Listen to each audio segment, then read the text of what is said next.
Selamat pagi, Bapak Ibu yang dikasihi Tuhan.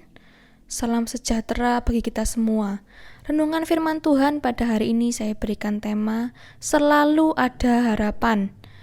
Sebelum masuk ke dalam tema ini, saya ingin mengajak Bapak Ibu untuk memahami seandainya Yesus tidak mati di salib dan tidak bangkit, apakah yang akan terjadi? Yang pertama, manusia pasti tidak dapat berhubungan langsung dengan Bapa. Seperti pada Perjanjian Lama, manusia harus melalui imam jika mereka ingin berkomunikasi ataupun ingin mengetahui kehendak Allah. Dengan kata lain, komunikasi menjadi sangat terbatas, bahkan hampir tidak mungkin terjadi bagi setiap orang percaya. Yang kedua, keselamatan manusia ditentukan oleh seberapa banyak ketaatan kepada hukum Taurat. Itu berarti sangat sulit kita untuk dapat masuk ke dalam kerajaan Allah.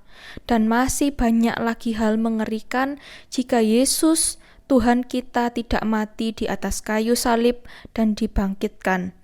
Intinya, manusia akan hidup tanpa pengharapan. Namun kita patut bersyukur kepada Yesus karena atas pengorbanannya hidup kita selalu ada harapan. Mari kita perhatikan di dalam 1 Timotius pasal yang pertama, ayat yang pertama. Dari Paulus, Rasul Kristus Yesus menurut perintah Allah, Juru Selamat kita, dan Kristus Yesus, dasar pengharapan kita. Kristus Yesus, dasar pengharapan kita. Mari kita kemudian bandingkan dengan Efesus pasal yang kedua ayat yang ke-11 sampai 12. Karena itu ingatlah bahwa dahulu kamu sebagai orang-orang bukan Yahudi menurut daging yang disebut orang-orang tak bersunat oleh mereka yang menamakan dirinya sunat, yaitu sunat lahiriah yang dikerjakan oleh tangan manusia. Bahwa waktu itu kamu tanpa Kristus, tidak termasuk kewargaan Israel, dan tidak mendapat bagian dalam ketentuan-ketentuan yang dijanjikan, tanpa pengharapan dan tanpa Allah di dalam dunia.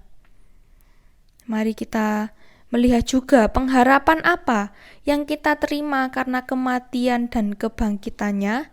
Yang pertama, masuk ke dalam kerajaannya.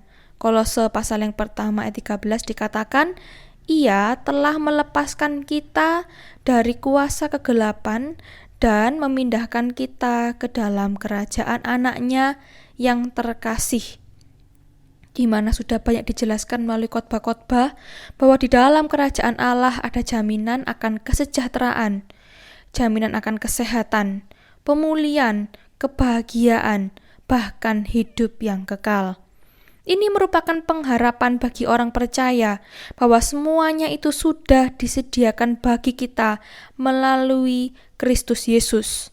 Sehingga hal-hal yang tidak mungkin kita peroleh, hal-hal yang tidak mungkin kita alami, di dalam Yesus semuanya menjadi bagian milik kita. Yang kedua, pengharapan apa yang kita terima karena kematian dan kebangkitan Yesus? Yang kedua yaitu memiliki Roh Kudus di dalam hati kita.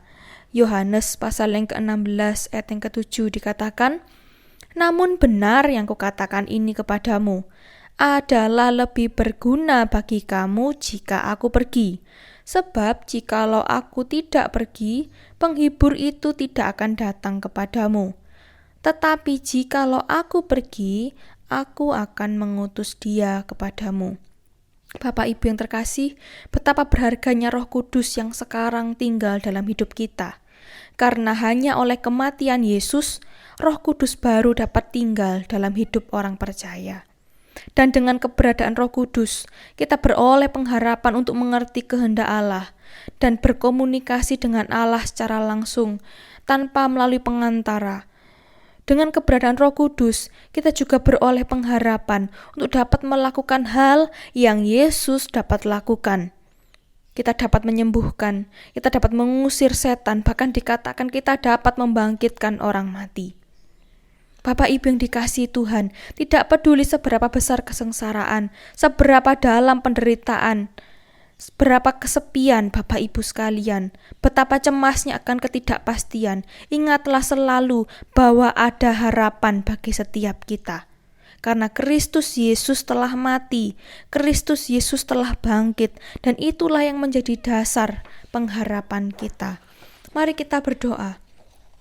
Bapa yang baik, kami bersyukur atas pengorbanan Yesus bagi kami semua, sehingga hidup kami menjadi hidup yang penuh harapan. Kami yang sakit, yang dalam kekurangan, yang mengalami masalah dalam rumah tangga, kami percaya bahwa selalu ada harapan atas kesembuhan, selalu ada harapan atas kelimpahan dan pemulihan, karena semuanya sudah Engkau sediakan bagi kami. Terima kasih Tuhan, terima kasih. Di dalam nama Tuhan Yesus kami sudah berdoa dan mengucap syukur. Haleluya. Amin. Harapanku di dalam-Mu, hanya Kau Yesus kuatku. Ku percaya ku aman dalam-Mu.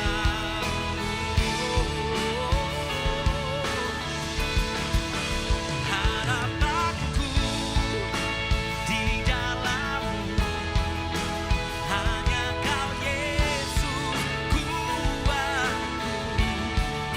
Ku percaya ku aman dalam-Mu.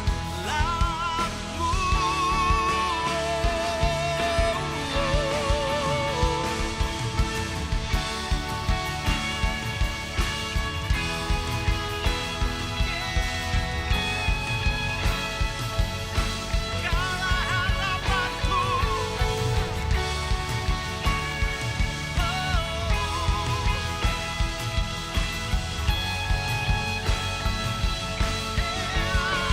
Tak pernah gagal rencana-Mu, terangi jalanku, kuasa-Mu sempurna.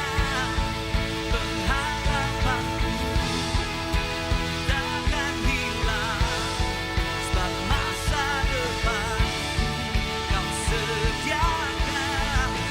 Tak pernah gagal rencana-Mu, terangi jalanku, kuasa-Mu sempurna.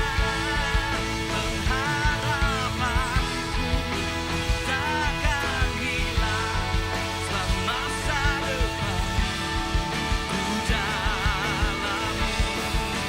Harapanku di dalam-Mu, hanya Kau Yesus kuatku, dan ku